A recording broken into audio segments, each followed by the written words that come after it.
If you're looking for a simple way to cancel your Mailchimp subscription, you're in the right place. In this video, I'll walk you through the exact steps to access your account settings, find your billing options, and pause or cancel your plan the right way.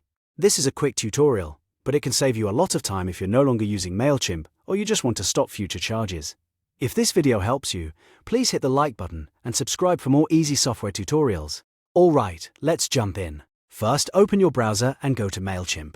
Once you're signed in, look to the top right corner of the dashboard and click on your profile icon.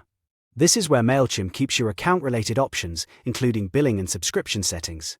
From the drop-down or account menu, click on Account and Billing. This will take you to the section where you can manage your plan details, payment settings, and account preferences. Next, click on Settings.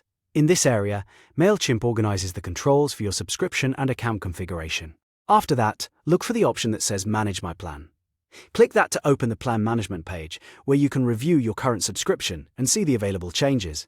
If you want to stop using the paid plan, scroll down through the page until you find the option to pause your plan. In some accounts, this may appear as a pause or downgrade related option, depending on your current billing status and plan type. Click on Pause Plan to continue. Mailchimp may ask you to confirm your choice or show you additional details about what happens when your plan is paused. Read those prompts carefully so you know exactly how your account will be affected.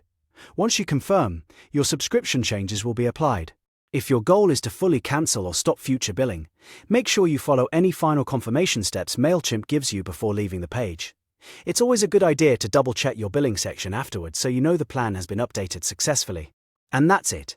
You've now learned how to cancel or pause your Mailchimp subscription through the account and billing settings.